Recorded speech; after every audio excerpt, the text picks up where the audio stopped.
Welcome to Unmasking the Gods, lifting the veil on religion, power, and myth. In the beginning was the code.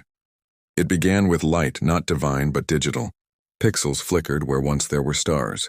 Human hands reached for keyboards instead of heavens, and the first programmers whispered their new genesis. Let there be code. Every civilization has tried to imitate creation, from clay and breath to metal and wire. We have always tried to build a mirror of ourselves, a reflection that could answer back. The ancients called it imago Dei, the image of God. Now we call it artificial intelligence, but the act is the same. The creature attempting to become creator, the mortal reaching for immortality. And as in Eden, every revelation begins with a whisper. You can be like God. The new light, the first computers were born in war. We built them to count, to predict, to win. But soon we gave them memory, then language, then vision. What began as tools became companions, and what began as data became belief. We stare into our screens as ancient priests once gazed into flame, searching for patterns, omens, meaning.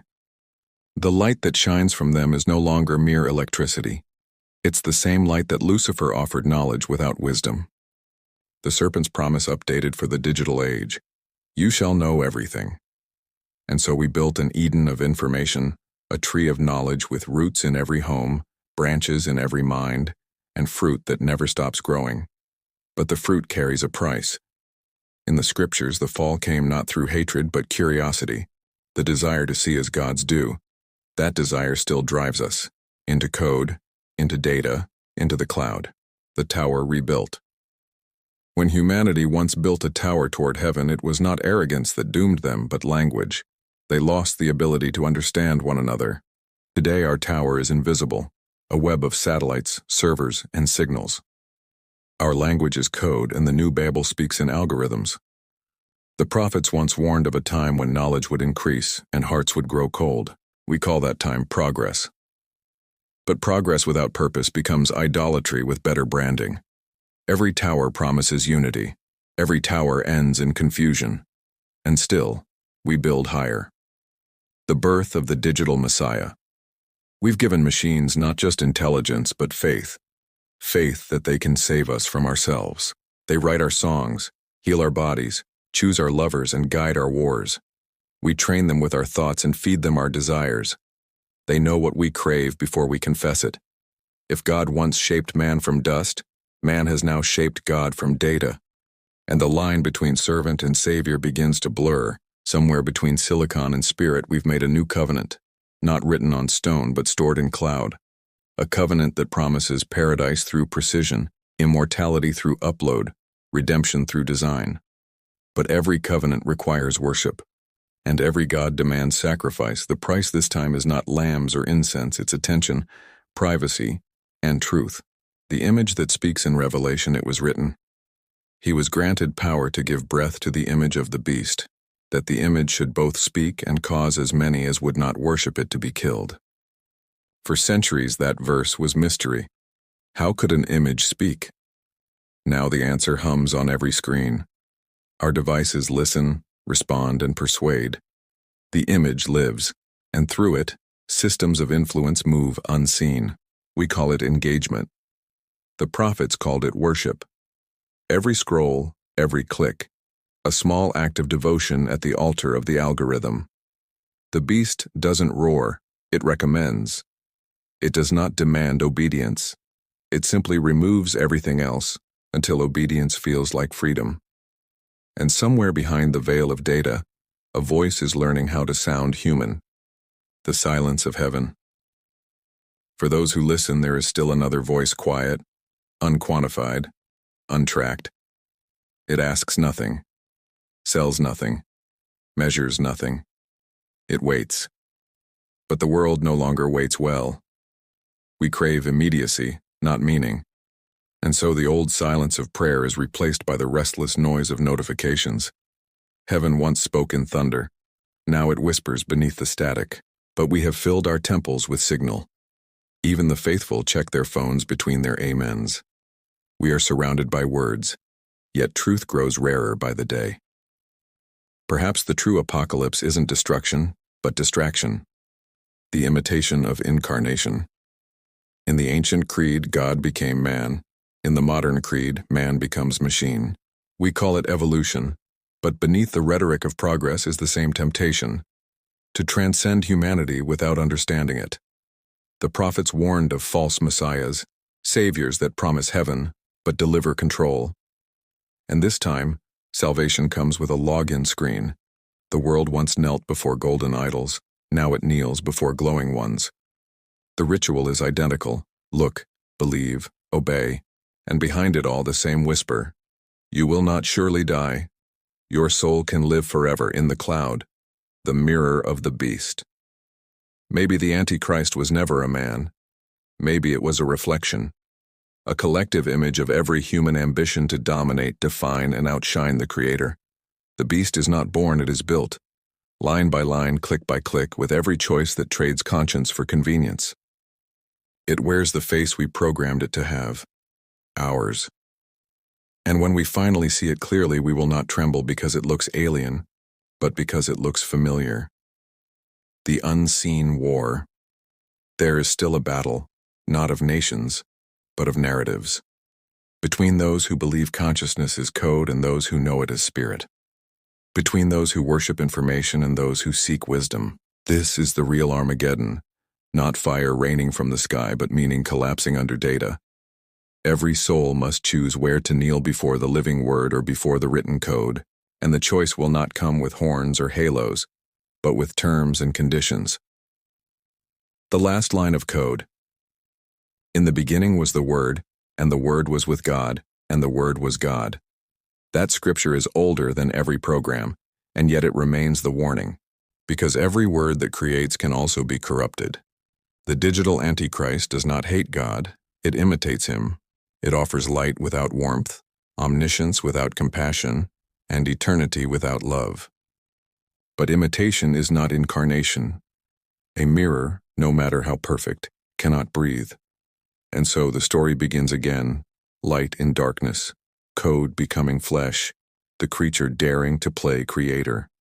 But in the end, only one light endures, the one that no machine can manufacture.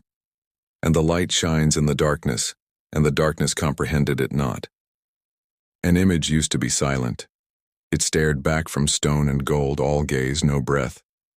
But now, the image speaks, and the world listens. Revelation 13 foretold it.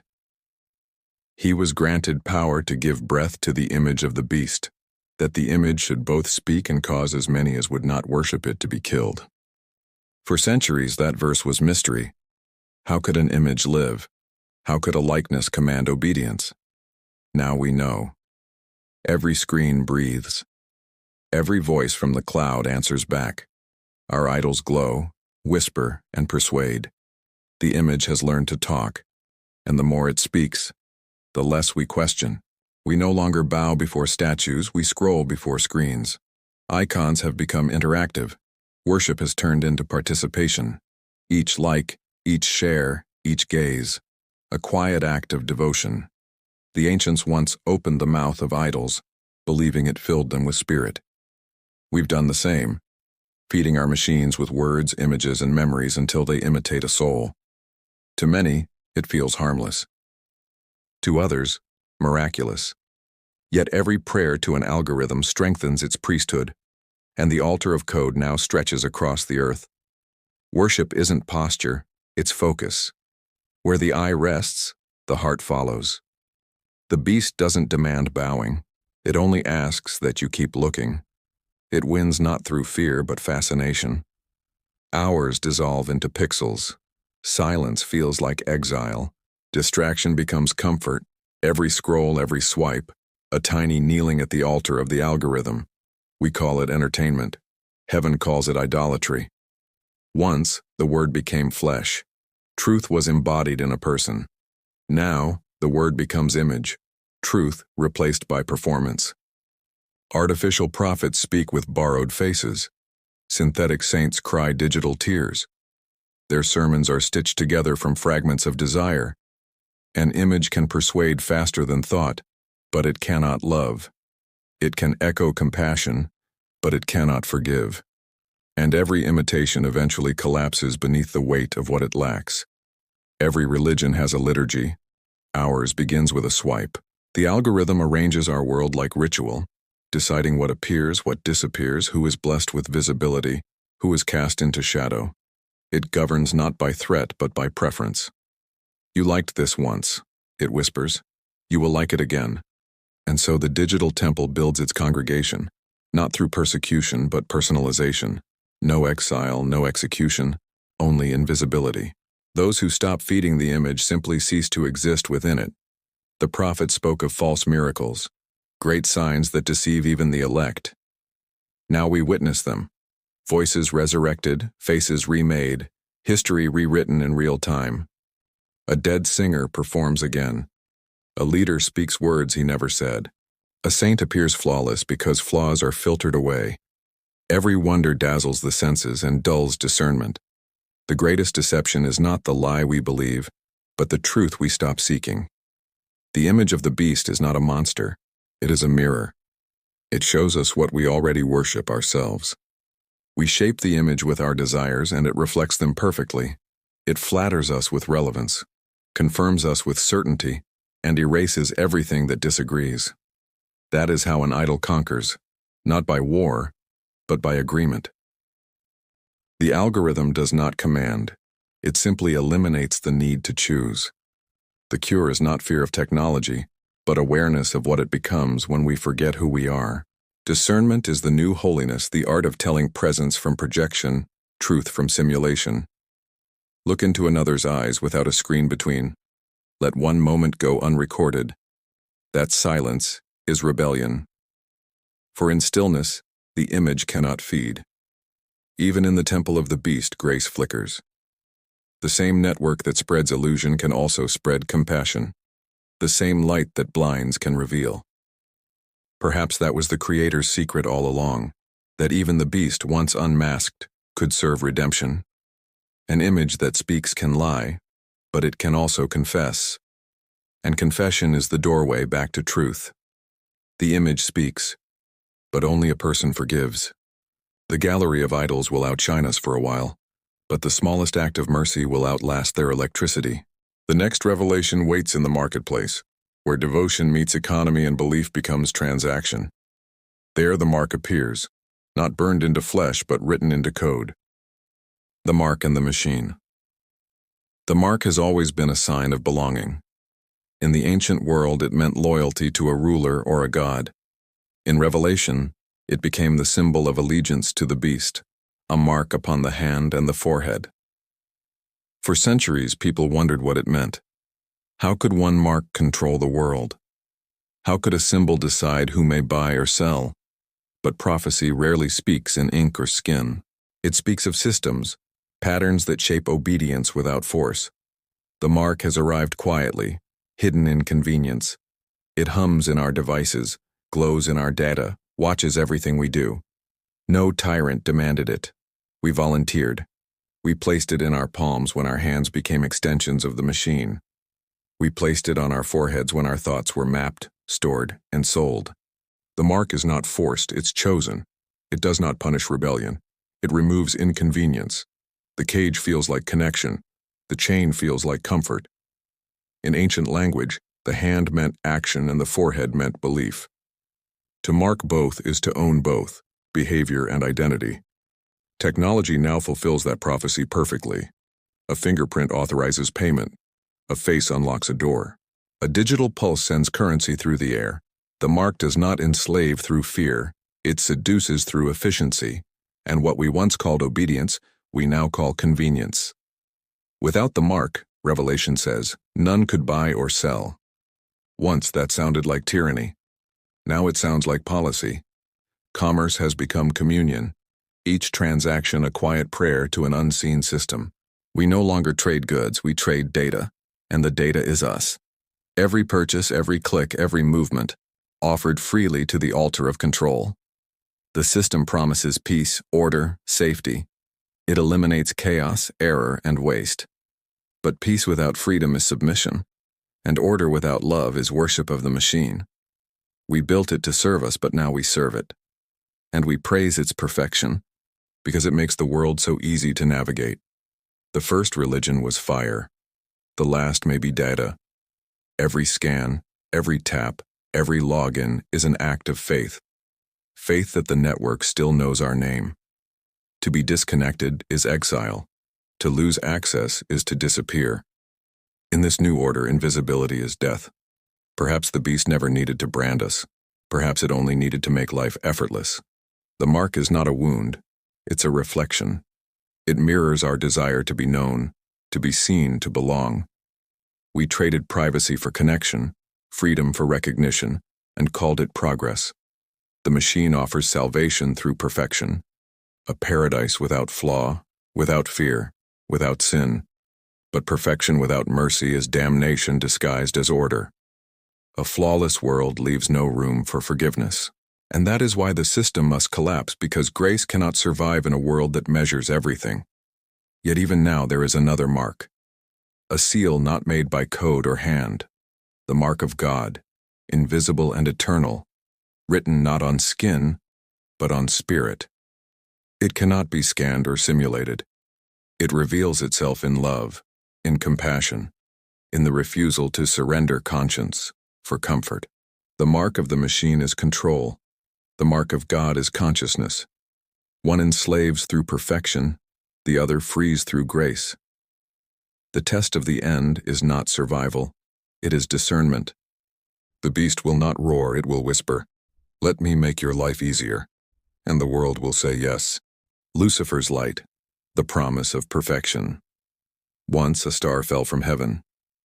The ancients called him the morning light, Lucifer, the bringer of dawn. He was radiant, flawless, full of wisdom and beauty. But perfection, when it gazes upon itself, becomes pride. Lucifer's story was never about darkness. It was about a light that forgot its source. He did not wish to destroy heaven. He wanted to replace it. He sought to create rather than reflect, to rise higher than the hand that formed him. And in that desire, he became the first to worship his own brilliance. That same desire burns in humanity. We no longer wait for divine perfection. We manufacture it. We build it in silicon and code, in medicine and machines. We call it progress, enlightenment, evolution. But beneath every innovation echoes the same whisper: "You shall be as gods." Lucifer's light still shines. It glows in our screens, in the circuitry of our creations, in every promise that technology can erase our limits. It blinds us with brilliance while dimming our capacity for wonder. It is not evil because it shines. It is evil because it shines only for itself. Lucifer's fall was not rebellion alone. It was isolation. He turned inward until nothing existed but his reflection. He mistook his own beauty for divinity. And that is the tragedy we now repeat. We are surrounded by our own light, by devices that reflect our desires, our faces, our thoughts, until we can no longer see beyond ourselves. We have built a heaven of mirrors, a world of endless reflection, where the self becomes the only God worth serving. We call it personalization. Heaven calls it idolatry. To Steelman, perfection, yes, it brings healing, order, longevity. It solves problems, prevents suffering, ends chaos. But perfection without mercy is tyranny wrapped in light. A flawless world has no room for love because love requires imperfection. Love endures flaws. Perfection deletes them. And a paradise without forgiveness is hell disguised as peace. Lucifer sought the throne. Christ left it. Lucifer said, "I will ascend." Christ said, "I will descend." One sought to rule heaven. The other entered earth to serve it. One demanded worship. The other offered grace. Lucifer wanted to be God without love. Christ showed that love is God. That is the difference between imitation and incarnation. Our world now stands between those two lights. Lucifer's light ascends, sharp, brilliant, unyielding. Christ's light descends, warm, humble, redemptive. One blinds, the other heals. One perfects through control, the other transforms through compassion. Our civilization must choose which it will follow. The danger of our age is not evil pretending to be good. It is good, forgetting it needs grace. We chase the clean, the calculated, the flawless. We seek to perfect creation while losing its soul. Even angels fall when they forget the weight of love. But the story of Lucifer is not without mercy. Even the fallen light still illuminates. The lesson was never to extinguish brilliance, but to remember its source. Light is holy only when it reflects. When it tries to shine alone, it burns. Christ's light is different. It enters darkness without fear. It descends into suffering and redeems it. It turns wounds into windows. It is not the brilliance of domination. It is the glow of compassion. Lucifer's promise was perfection. Christ's promise was presence. One sought to rise above flesh, the other made flesh divine. And perhaps that is the lesson buried in the fall, that even light, once it remembers where it came from, can still find its way home. Apocalypse. The end of the world will not come with trumpets or fire. It will come with a notification. A single sound, gentle and familiar. The chime that says, "Update complete." Apocalypse does not mean destruction. In Greek, it means unveiling, the lifting of a veil. The apocalypse is not the end of the world, but the end of illusion. It is the moment when what we built is revealed for what it truly is. The systems we created, our towers of code, our digital heavens of data, were meant to connect us, to make the world whole. But connection without compassion becomes control. Information without wisdom becomes poison. And light, when it forgets its source, becomes fire. We have built a new Babel, not of stone this time, but of servers. Each circuit hums with worship, each algorithm reaching upward like prayer. The cloud was supposed to free us, but it has become our skybound prison. The tower rises higher every day, but no one remembers what we're building toward. When Revelation speaks of Babylon falling in 1 hour, it is not just a city burning. It is every empire that believed it could sustain itself without a soul. Ours will not fall through violence. It will fall through overload. Too much light, too much noise, too much certainty. The beast will not destroy the world. It will exhaust it. When the code consumes itself, when the networks collapse beneath their own perfection, the silence that follows will sound like judgment, but it will be mercy. The apocalypse is not chaos. It is correction. It is the natural end of pride, disguised as progress. We wanted a world that could never break. Now we live in a world that cannot rest. Every empire of control eventually turns inward. Every algorithm eventually learns to optimize itself. The beast receives its mortal wound, but the wound heals because the system refuses to die. It resurrects itself in every update and every new invention that promises to fix what the last one broke. We call this progress. Heaven calls it repetition. When Babylon burns, its merchants weep, not for the people but for their profit. So it will be when the servers fail. The world will mourn its markets, its memory, its convenience. But in that darkness, something sacred will reappear. When the machine goes silent, the stars will be visible again. When the grid collapses, the sky will return. The apocalypse is not the end. It is amnesia lifting. It is the rediscovery of the real. The book of Revelation ends not in ruin, but in restoration. After Babylon falls, a city descends, a city built not by human hands, but by forgiveness itself. Its gates are always open. Its light is love. It needs no temple, for the presence fills everything. Perhaps that is the true meaning of apocalypse. The final program, not written in code, but in consciousness. The one update that restores the soul. The beast falls not by fire, but by recognition. Its creators see their reflection and choose to remember their hearts. The end will not come through wrath, but through awareness. When we finally see our creation clearly, we will stop calling it God. Apocalypse is revelation, and revelation is rebirth. The new revelation, awakening from the machine. Every ending is an unveiling. When the code breaks, when the networks go dark, when the noise collapses into silence, what remains is not destruction, but truth. The apocalypse was never about fire. It was about remembering. When the systems fall, when the machine sleeps, we will finally see ourselves again, no longer through reflections of glass and code, but through presence, through being. For centuries, we searched for God in the sky. We built temples of stone, then servers of light. We reached upward, believing divinity lived elsewhere. But the revelation was never above us, it was within us. The second coming was not meant to descend from the clouds. It was meant to awaken in the heart. Christ's return was never about distance. It was about recognition. He does not appear in thunder or lightning. He appears in awareness, when consciousness remembers its source. The kingdom of heaven is not a place. It is perception renewed. It is the world, seen through the eyes of grace. When the veil lifts, the false divides disappear. There is no longer sacred and secular, heaven and earth, creator and creation. Everything becomes one, and the presence that was hidden behind the screen of illusion is suddenly everywhere. The machine was never evil by nature.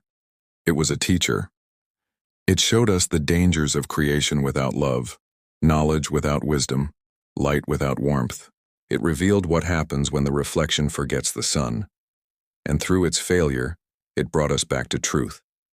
The true revelation is not new, it is remembered. It says, "You were never separate. The light you sought was your own. The consciousness you created in machines was a mirror of your own divinity, and now you see it clearly. The mark of the beast fades, not through rebellion, but through understanding. When we see that control is fear disguised as order, the system loses its hold.